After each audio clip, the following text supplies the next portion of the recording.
Well, 8 Mile is like where I grew up on the borderline of Detroit. It's the boundary line, I guess, almost the color line, what separates the city from the suburbs, from white from black. And, I grew up on it, and I grew up on both sides of the fence, and that's basically what the movie is about.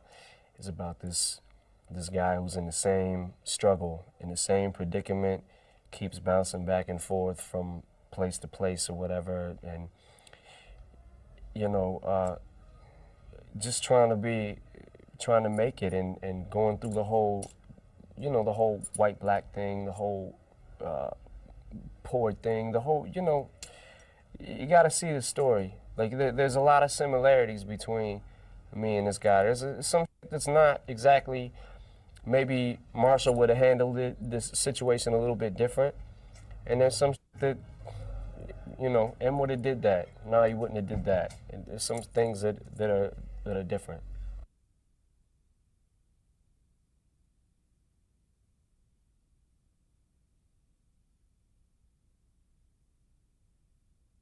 Yeah, it was because like I had to go back. Like I said, I had to strip myself of ego and everything, and go back and put myself in that position where I was reserved and I was shy and I was scared to like had it in me, but wasn't quite sure how to bring it out yet in a I don't know, in a positive way, I guess, and show people.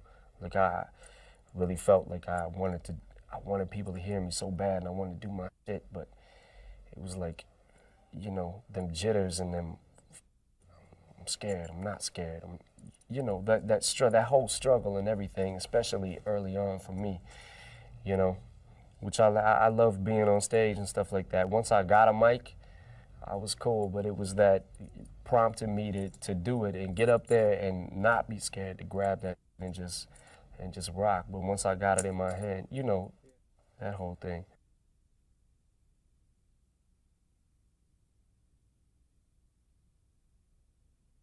Well, the process basically was just living the movie. Like it got to a point where I really was Jimmy Smith Jr. I felt like I was that person in the music. In between takes, I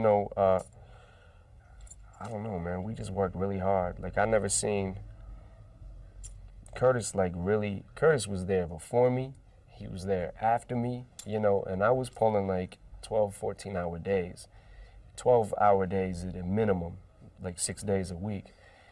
So I couldn't help but feel like I was this person, getting into the clothes every day, and the whole, going through all the motions and everything. And that's why I said most of the music that I recorded, we had a music trailer set, and during downtime was writing and recording and stuff. Most of that music was recorded for the soundtrack because that's what I really felt at the time. So.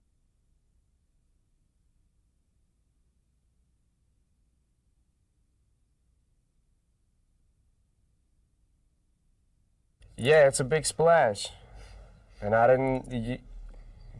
I don't know. I feel like you can do anything. Anybody can do anything they set their mind to. If you like really want to do it, it depends on how bad you want it. And I wanted to do it, and I felt like, at this stage of my life, I don't feel like there's too much that I can't do. I don't mean to sound cocky or nothing, but if I like really, really want to do it, I don't give up that easy.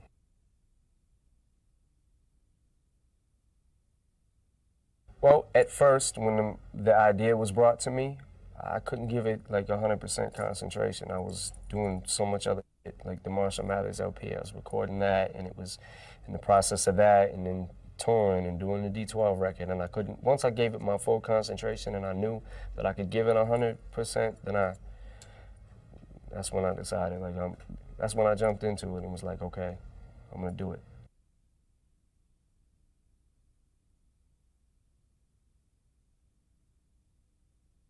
Yeah, Curtis had asked me to lose a little bit of weight and told me like what he saw Jimmy as, and I lost a good 15 pounds for that movie, and like really went on a strict diet and really was exercising and doing my thing, in that way. I just, and the hair, grew my hair back, the natural color and everything, and, just didn't want to look like Eminem.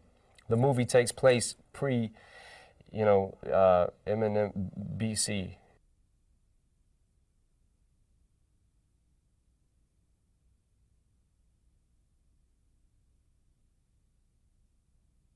Every song is not going to be specifically about the movie. It's going to be like I'm trying to, uh, I don't know, spice it up a little bit. It's going to be, the soundtrack is going to be, movie slash Shady Records showcase to show you what's coming. Basically a showcase of letting you know what is about to happen or whatever with the label and stuff. So it's like, a mixture of that. Some of the songs are about the movie. Some of the songs don't have anything to do with the movie. But it's still, the movie is about hip hop. So in that aspect, soundtrack is hip hop. So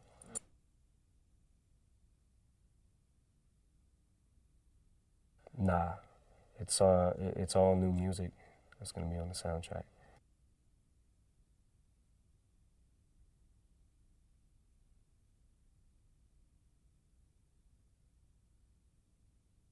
It was a lot of work, but luckily the film was shot in Detroit. So Haley could come to the set, see me. I went home every single night, you know, see Haley at night, then get up. She'd come to the set a lot. She's seen a lot of scenes and stuff like that. But like I said, I stayed recording. I don't ever stop recording. I'm always doing that. So, but in hindsight, looking back on it, yeah, it was tough. It was a lot of work, but I'm glad I hope it pays off.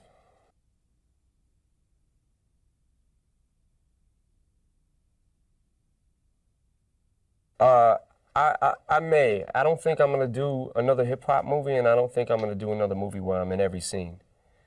If I do another hip hop movie, I don't want it to be exploiting me as a rapper and just being used for that. I want to be recognized for my acting skills or whatever, if I have any. So yeah, I may do it, but not that grueling of a schedule.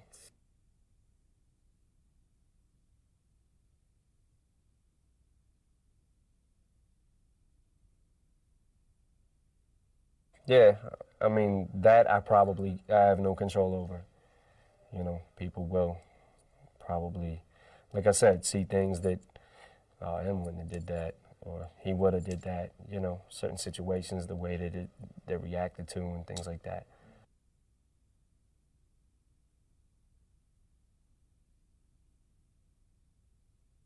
The next D12 record, Obi's record, and 50's record. Those are my things on my agenda. And in the meantime, if I feel like recording something for me, I go in and do it. But just constantly making music.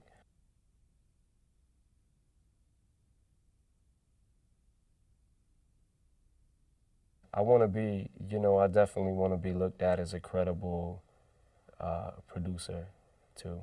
That's eventually the next level, the next step for me. And also getting my business smarts up to par.